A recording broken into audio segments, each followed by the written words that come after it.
Hello guys, welcome. Today we will discuss about stereochemistry. हम discuss करेंगे किसके बारे में? स्टीरियोकेमिस्ट्री के बारे में डिस्कस करेंगे. टुडे और topics, let's start stereochemistry. Stereochemistry, हम स्टीरियोकेमिस्ट्री के बारे में क्या करेंगे? डिस्कस करेंगे.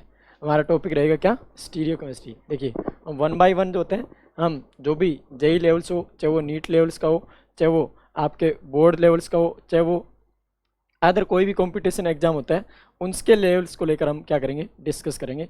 और स्टीरियोकेमिस्ट्री ऑर्गेनिक केमिस्ट्री का क्या है? बेहद इंपॉर्टेंट टॉपिक्स है. और जिसको स्टीरियोकेमिस्ट्री टॉपिक आता है, ऐसा मानिए ऑर्गेनिक केमिस्ट्री में रिएक्शंस मैकेनिज्म उसके ऊपर ही बेस्ड है कंप्लीट. ऑर्गेनिक केमिस्ट्री यानी अगर स्टीरियो की शुरुआत आती है तो ऑर्गेनिक केमिस्ट्री जो होती है वो ईजी वे में क्या कर सकता है? आराम से कर सकता है.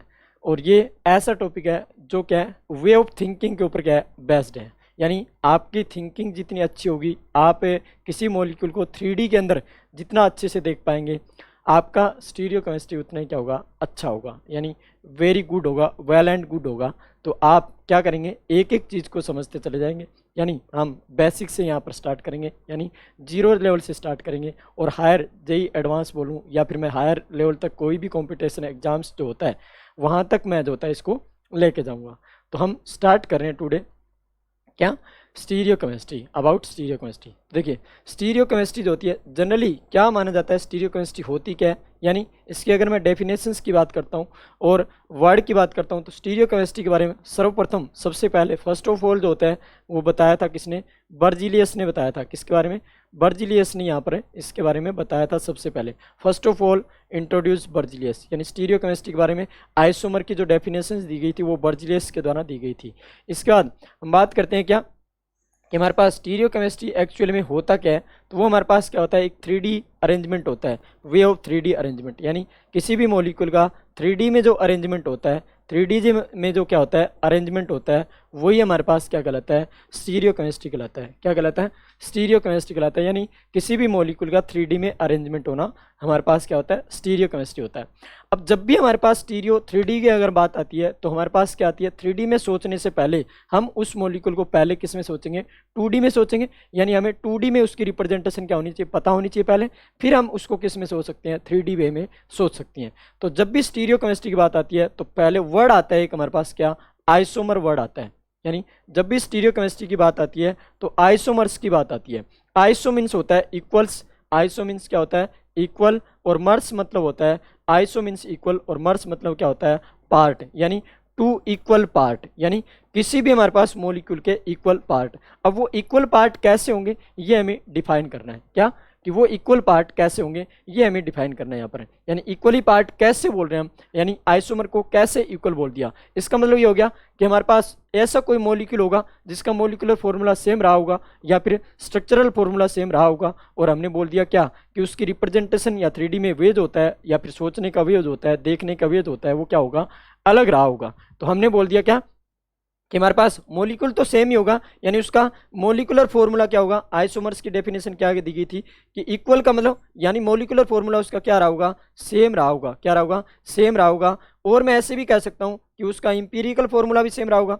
भाई जब empirical formula molecular formula same है तो इंपीरिकल फॉर्मूला भी क्या रहा होगा? सेम रहा होगा. इंपीरिकल फॉर्मूला भी सेम रहा होगा.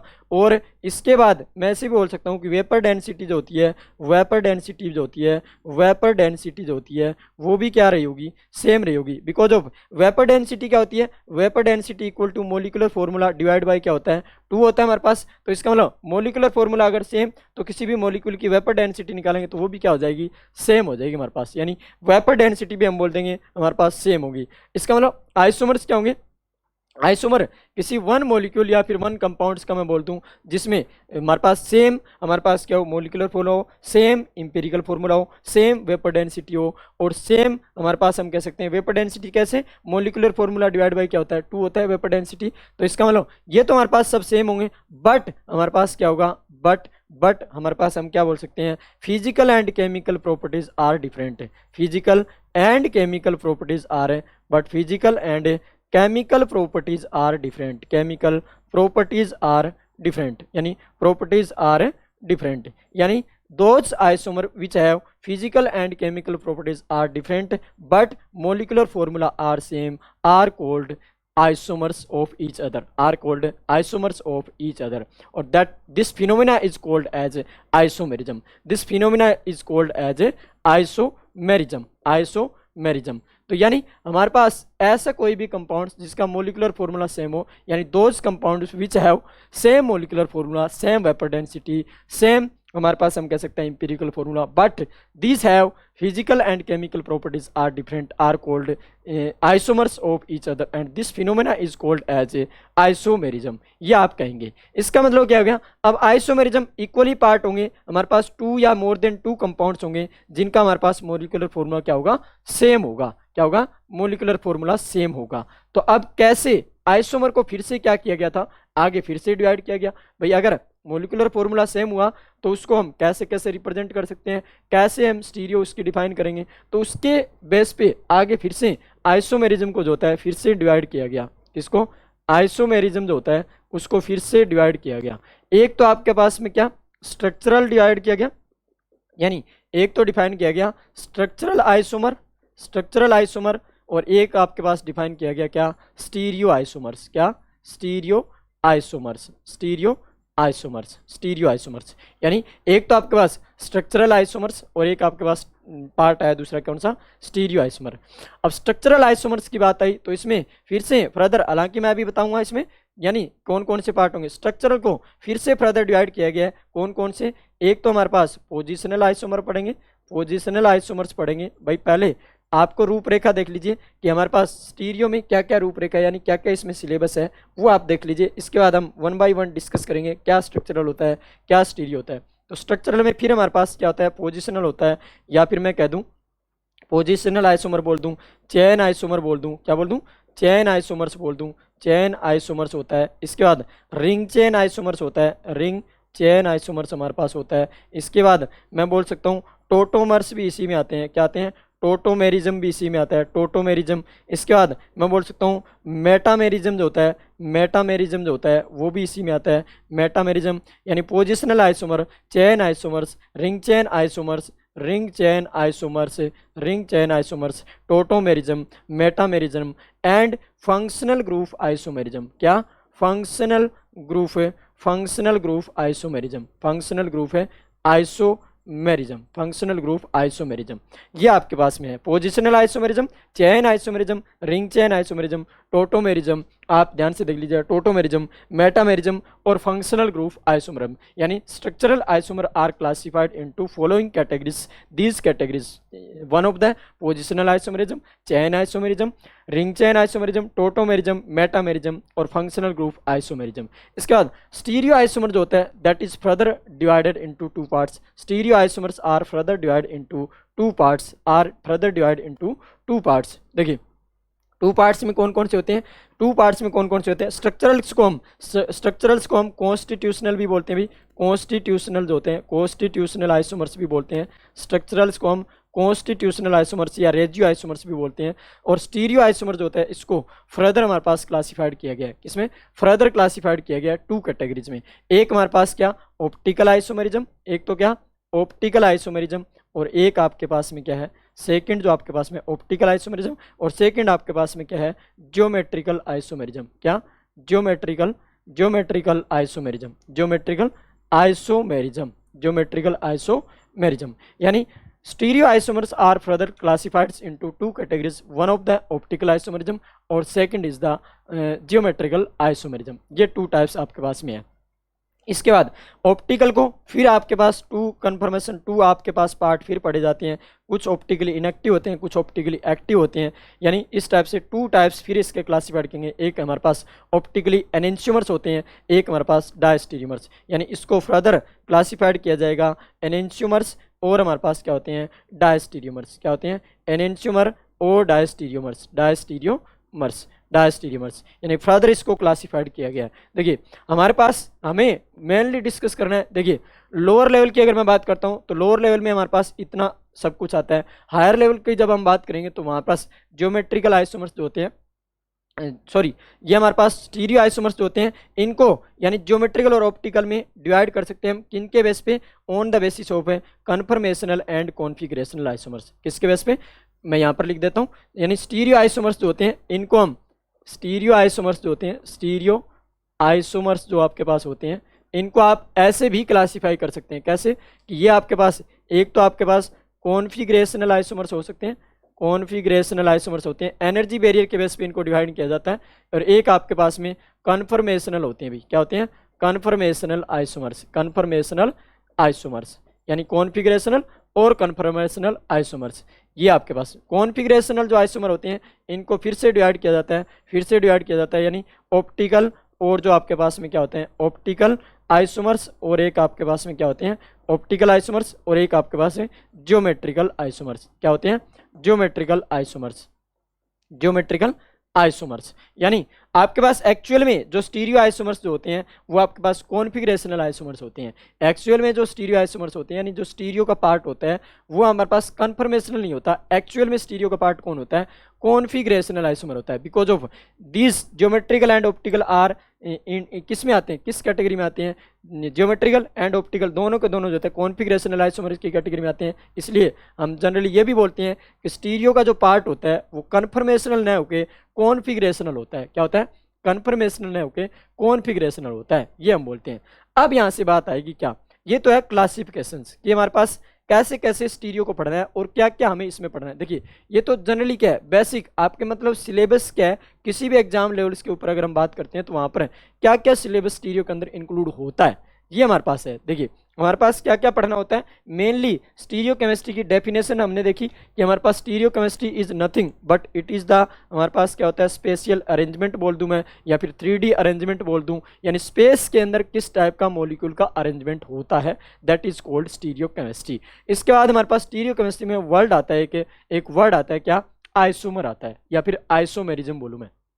तो आइसोमेरिज्म क्या होता है, आइसोमेरिज्म हमारे पास क्या होता है कि हमारे पास ऐसे कंपाउंड्स जिनके हमारे पास 2 और more than 2 compounds having same molecular formula, same empirical formula, same vapour density but their physical and chemical properties are different are called isomers कहलाते हैं each other, and this phenomena is called as isomerism.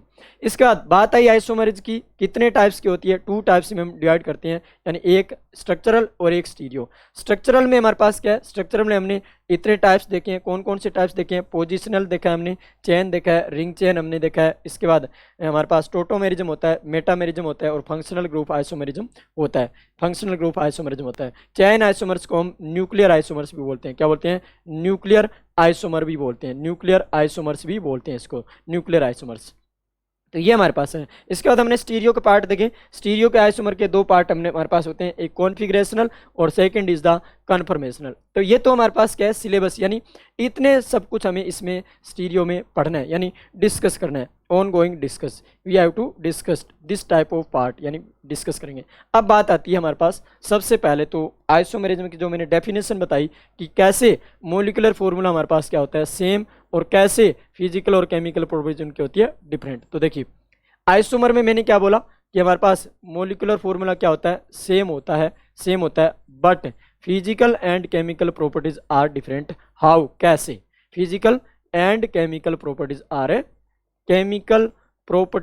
Different, properties physical and chemical properties are different. तो यहाँ पर question आएगा कि sir कैसे molecular formula same but physical और chemical properties are different. तो देखिए मैं एक एग्जांपल लेता हूँ आपके पास, हमने एग्जांपल लेता हूँ। देखिए एग्जांपल क्या है, एग्जांपल हमारे पास बहुत सिंपल है, C2 लेता हूँ और यहाँ पर क्या लेता हूँ H5 लेता हूँ और यहाँ पर क्या लेता हूँ O लेता हूँ, यानी ये आपके पास एग्जाम्पल लिया मैंने, ये आपके पास में क्या है एग्जाम्पल लिया, यानी C2H5 या फिर C2H6 ले लेता हूँ, C2H6O ले लेता हूँ, ये मैंने एग्जाम्पल लिया। अब इसके मैंने फॉर्म बना के देखे, तो पता चला कि यहाँ से ये या तो हमारे पास CH3O और हमारे पास CH3 हो सकता है, और या हमारे पास CH3 CH2 और यहाँ पर क्या हो सकता है OH भी हो सकता है। It can be CH3 CH2 OH और it can be CH3 CO यानी OCH3। ये हमारे पास जो होता है, ये जो फॉर्मूला होता है, इसमें अगर हम देखें ऑक्सीजन को देखें और इसमें अगर हम ऑक्सीजन को देखें, इसमें ऑक्सीजन बोथ साइड जो होता है कार्बन से अटैच्ड है, तो इसको हम ईथर बोलते हैं। क्या बोलते हैं? ईथर्स बोला जाता है। और इसको हम क्या कहते हैं? एल्कोहल्स कहते हैं। क्या कहते हैं? एल्कोहल्स कहते हैं। देखिए ethers and alcohol both have same, क्या है भाई? सेम। अगर हम देखें तो यहाँ पर क्या है? सेम। सेम क्या है? मोलिकुलर फॉर्मूला है। यानी देखिए C2H6O है, सेम। दोनों का अगर मोलिकुलर फॉर्मूला हम देखें तो क्या है? सेम है। बट क्या ईथर्स की और क्या हमारे पास एल्कोहल्स की केमिकल प्रॉपर्टीज सेम होती है? क्या इनकी फिजिकल प्रॉपर्टीज सेम होती है? यानी इनकी फिजिकल और केमिकल प्रॉपर्टीज की जब बात आएगी तो वो हमारे पास देखा ऐसा गया कि हमारे पास इनकी फिजिकल केमिकल प्रॉपर्टीज क्या होती है? डिफरेंट होती है। जैसे फॉर एग्जांपल मैं बात करूं, ये इजीली ईथर इवेपोरेट हो जाता है, जबकि अल्कोहल इवेपोरेट इजीली नहीं होता। मतलब ये वेपर जल्दी बन जाती है, इसकी इजीली बन जाती है, जबकि इसकी इजीली हमने देखा नहीं बनती है। कैसे? कैसे नहीं बनती? बिकॉज ऑफ आपने पढ़ा होगा कि अल्कोहल्स में क्या होती है? हाइड्रोजन बॉन्डिंग होती है, स्ट्रॉन्ग हाइड्रोजन बॉन्डिंग होती है। तो इस वजह से इसमें हाइड्रोजन बॉन्डिंग होगी तो मॉलिक्यूल सारे बहुत सारे क्या होंगे? जुड़े होंगे आपस में। तो इसका मतलब इसमें वेपर कम बनेगी, जबकि इसमें हाइड्रोजन बॉन्डिंग क्या होती है? अब्सेंस होती है। इसका मतलब यहाँ पर इसकी वेपर क्या बनेगी? ज़्यादा बनेगी। तो मतलब इनकी फिजिकल प्रॉपर्टीज हमने देखी। क्या? वेपर प्रेशर इनका हमने देखा। तो वेपर प्रेशर अगर मैं बात करता हूँ, वेपर प्रेशर की अगर मैं बात करता हूं तो मतलब वेपर प्रेशर किसका ज्यादा? ईथर का ज्यादा। बिकॉज ऑफ इसमें वेपर ज्यादा बन रही है तो मतलब वेपर प्रेशर इसी का ज्यादा होगा। इसमें वेपर कम बनेगी तो मतलब वेपर प्रेशर भी इसका क्या होगा?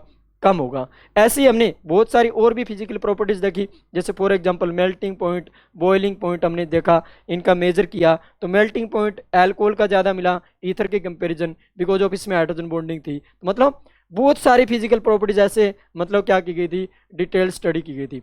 लेकिन हमें क्या मिली? वो डिफरेंट डिफरेंट मिली। बट दोनों का अगर हमने देखा मोलिकुलर फॉर्मूला दोनों का क्या था? सेम था, लेकिन फिजिकल प्रॉपर्टीज दोनों की डिफरेंट। अब केमिकल की और बात करता हूं मैं। भाई ये तो मैंने क्या बताई है? फिजिकल प्रॉपर्टीज की बताई है ओनली, कि हमारे पास इनका मोलिकुलर जो हमारे पास क्या होता है? मेल्टिंग पॉइंट जो होता है वो भी क्या होता है? डिफरेंट होता है। क्या होता है? डिफरेंट होता है। मतलब मेल्टिंग पॉइंट की जब बात आती है तो मेल्टिंग पॉइंट, बॉइलिंग पॉइंट वो हमारे पास हम बोलते हैं अल्कोहल के केस में ज्यादा होता है ईथर के कंपेरिजन। तो तभी तो ईथर इजीली इवेपोरेट हो जाता है, यानी वेपर बन जाती है। तभी तो बोला जाता है लेबोरेटरी में जो ईथर जो होता है उसको ऐसे प्लेस के ऊपर रखा जाता है जहां पर उसकी मतलब जो लाइट होते हैं, रेडिएशन होती है, वो ना पहुंच पाए। इसलिए ऐसे प्लेस पे जो होते हैं लेबोरेटरी में ईथर को रखा जाता है। आपने पढ़ा होगा, सुना होगा कि इस तरीके से ईथर को जो होता है इस टाइप के प्लेस में रखा जाता है लेबोरेटरी में, कि वहां पर लेबोरेटरी में जो होता है इस ईथर को क्या नहीं पहुंच पाए? लाइट की रेडिएशन ना मिल पाए। क्योंकि अगर लाइट रेडिएशन इसने एब्जॉर्ब कर ली तो ये इजीली क्या हो जाएगा? इवेपोरेट हो जाएगा। क्या हो जाएगा? इवेपोरेट हो जाएगा, मतलब वेपर में कन्वर्ट हो जाएगा। ये सॉलिड से वेपर में क्या हो जाएगा? कन्वर्ट हो जाएगा। तो ये फिजिकल प्रॉपर्टीज की बात रही। अब मैं बात करता हूँ केमिकल प्रॉपर्टीज की। कैसे? कि how chemical properties are different. How chemical properties are differ, यानी केमिकल प्रॉपर्टीज कैसे डिफरेंट होती है? कैसे डिफरेंट होती है? तो देखना CH3 CH2OH था अल्कोहल, और यहाँ पर CH3OCH3 था ईथर। इस अल्कोहल की रिएक्शंस करवाएगी किसके साथ में? अल्कोहल की रिएक्शंस करवाएगी सोडियम के साथ में, और इसकी रिएक्शंस करवाएगी किसके साथ में? HI के साथ में। यानी HI के साथ में बोल दूं एक्सेस, बोल दूं एक्सेस में HI के। और यहाँ पर ऐसे ही सेम रिएक्शंस जो होती है, सेम रिएक्शंस सोडियम के साथ ईथर की करवाएगी और सेम रिएक्शन HI के साथ करवाएगी ईथर की। तो यहाँ पर देखा यह गया कि हमारे पास सोडियम जो होता है इस अल्कोहल के साथ रिएक्ट करके, सोडियम अल्कोहल के साथ रिएक्ट करके CH3 CH2O negative Na positive easily बना रहा था, और प्लस में H2 जो होता है हाफ H2 क्या कर रहा था? रिलीज कर रहा था, ये रिलीज कर रहा था। और ऐसे ही अगर इसकी HI के साथ अगर हम देखते हैं, HI के साथ अगर हम देखते हैं, HI के साथ रिएक्शन देते हैं तो यहाँ पर CH3CH2 आयोडीन और प्लस में H2 ऐसे मान लीजिए। भाई यहाँ पर H निकल गया, OH निकल गया ये, और यहाँ पर HI ये बन गया। और यहाँ पर ऐसे ही सोडियम के साथ रिएक्टिव मेटल होता है, ये कैसा होता है? मेटल होता है। और मेटल कैसा होता है? रिएक्टिव होते हैं, और मेटल का काम होता है इलेक्ट्रॉन डोनेट करने का। तो जैसे इलेक्ट्रॉन देंगे इसको तो यहाँ पर, और ये हाइड्रोजन जो होता है, ये जो हाइड्रोजन होता है वो भी कैसा होता है? एक्टिव होता है बिकॉज ऑफ ये हाइड्रोजन डायरेक्टली किससे अटैच्ड है, मोर इलेक्ट्रोनेगेटिव एटम से अटैच्ड है, और जब भी मोर इलेक्ट्रोनेगेटिव एटम से हाइड्रोजन अटैच्ड होता है तो मान लीजिए वो हाइड्रोजन कैसा होता है, एक्टिव होता है। कैसा होता है, एक्टिव होता है। तो इस तरीके से यहाँ पर ये एक्टिव हाइड्रोजन होता है, इसीलिए ये सोडियम मेटल इसके साथ रिएक्ट कर लेता है और हाफ H2 गैस रिलीज कर देता है। जबकि इस ईथर वाले में अगर हम देखें तो यहाँ पर नो रिएक्शंस आया, क्या आया, नो रिएक्शंस। और यहाँ पर जो हमें मिले, यहाँ पर हमें मिले 2CH3 आयोडीन मिले, यानी ऐसे 2 मोल ऑफ मेथिल आयोडाइड मिले और यहाँ पर 1 मोल ऑफ एथिल आयोडाइड मिला। दैट मीन्स देखिए केमिकल रिएक्शन भी देखिए इनकी हमारे पास सेम, अगर दोनों का मोलिकुलर फॉर्मूला हम देखें तो यहाँ पर C2H6O दोनों का मोलिकुलर फॉर्मूला क्या है, सेम है, बट इनकी केमिकल रिएक्शंस देखो क्या है, डिफरेंट है। मतलब अल्कोहल अलग वे से रिएक्ट कर रहा है और ईथर अलग वे से रिएक्ट कर रहा है। इसका मतलब इनकी केमिकल प्रॉपर्टीज भी क्या होती है, डिफरेंट होती है। मतलब आइसोमर की जो डेफिनेशन दी गई है कि मोलिकुलर फॉर्मूला क्या होता है, same but chemical and physical properties are different. तो वो ऐसा नहीं है कि रट नहीं होती है, वो हमारे पास समझ सकते हैं कैसे होती है। यानी हमने एक एग्जांपल लिया, ऐसे बहुत सारे एग्जांपल है। यानी स्टीरियो अगर हम पढ़ेंगे तो बहुत सारे ऐसे एग्जांपल आएंगे जिनमें बहुत सारे कंपाउंड हमें ऐसे मिलेंगे जिसमें किसी की केमिकल प्रॉपर्टीज डिफरेंट होती है, किसी की फिजिकल प्रॉपर्टीज डिफरेंट होती है और मोलिकुलर फॉर्मूला हमें क्या मिलता है, सेम मिला है। तो ऐसे कंपाउंड्स की हमें स्टडी करनी है मेनली, क्या ऐसे कंपाउंड्स की हमें स्टडी करनी है। तो देखिए ये दोनों के दोनों केमिकल रिएक्शन क्या शो कर रही है, ये शो कर रही है कि भले ही कंपाउंड का मोलिकुलर फॉर्मूला सेम हो बट वो केमिकल प्रॉपर्टीज क्या कर सकती है, डिफरेंट शो कर सकती है। क्या शो करती है कि वो केमिकल प्रॉपर्टीज डिफरेंट शो कर सकती है। और ऐसे ही ये क्या शो कर रहे हैं, ये दोनों के दोनों ईथर और अल्कोहल, यानी इसकी वेपर ज्यादा बनना, इसका मेल्टिंग पॉइंट बॉइलिंग पॉइंट ज्यादा होना, ये क्या शो कर रहे हैं, ये शो कर रहे हैं कि किसी भी कंपाउंड के भले ही चाहे मोलिकुलर फॉर्मूले क्या हो, सेम हो, बट उसकी जो हमारे पास फिजिकल प्रॉपर्टीज है वो क्या हो सकती है, डिफरेंट हो सकती है। क्या हो सकती है, डिफरेंट हो सकती है। तो ये थी आइसोमर की डेफिनेशन। अब आगे बात आएगी क्या, आइसोमर को मैंने क्लासीफाई किया है 2 कैटेगरीज में। कितनी कैटेगरी में, आइसोमर्स को मैंने क्लासीफाइड किया है इनटू 2 कैटेगरी में। कितनी कैटेगरी में, 2 कैटेगरी में क्लासीफाई किया। एक तो मैंने स्ट्रक्चरल बोला है, ऐसा बोला है, स्ट्रक्चरल बोला है, स्ट्रक्चरल आइसोमर्स बोला है, और इसी को ही लोग क्या बोलते हैं, कॉन्स्टिट्यूशनल भी बोलते हैं, कॉन्स्टिट्यूशनल आइसोमर्स भी बोलते हैं, कॉन्स्टिट्यूशनल आइसोमर्स भी बोलते हैं। और दूसरा मैंने बोला है क्या, स्टीरियो आइसोमर्स। क्या, स्टीरियो आइसोमर्स, स्टीरियो आइसोमर्स। देखिए पहले तो हम बात करते हैं स्ट्रक्चरल आइसोमर्स क्या होते हैं, कॉन्स्टिट्यूशनल आइसोमर्स क्या होते हैं। तो देखना, स्ट्रक्चरल में बोला जाता है कि इसमें मोलिकुलर फॉर्मूला क्या होता है, सेम होता है। मोलिकुलर फॉर्मूला क्या होता है, सेम। और यहाँ पर स्ट्रक्चरल फॉर्मूला भी क्या होता है, स्ट्रक्चरल फॉर्मूला भी क्या होता है, सेम होता है। क्या होता है, सेम होता है। ठीक है। और यहाँ पर फिजिकल एंड केमिकल जो प्रॉपर्टीज होगी वो क्या हो जाएगी, डिफरेंट हो जाएगी। क्या हो जाएगी, डिफरेंट हो जाएगी। ठीक है। तो इनको बोलेंगे हम क्या, स्ट्रक्चरल आइसोमर बोलेंगे। जबकि इसमें क्या होगा, इसमें देखिए सिंपल है, मोलिकुलर फॉर्मूला भी सेम, फिर जो हमारे पास स्ट्रक्चरल फॉर्मूला होता है, वो भी हमारे पास क्या होगा, इनमें सेम होगा। बट इनमें 3D अरेंजमेंट जो होता है वो भी क्या होगा, 3D अरेंजमेंट जो होता है वो डिफरेंट होगा। यहाँ स्ट्रक्चरल फॉर्मूला क्या होगा भाई, स्ट्रक्चरल देख रहे हैं तो यहाँ पर ये स्ट्रक्चरल फॉर्मूला क्या होगा, डिफरेंट होगा। और यहाँ पर molecular formula same, structural formula same, और 3D अरेंजमेंट क्या हमारे पास क्या होगा, यहाँ पर डिफरेंट होगा। तो ये हमारे पास कहलाएंगे क्या, स्टीरियो आइसोमर्स। तो आगे नेक्स्ट लेक्चर में हम ये देखेंगे क्या कि ये कैसे हमारे पास डिफरेंट होते हैं, कैसे ये सेम होते हैं। Thank you.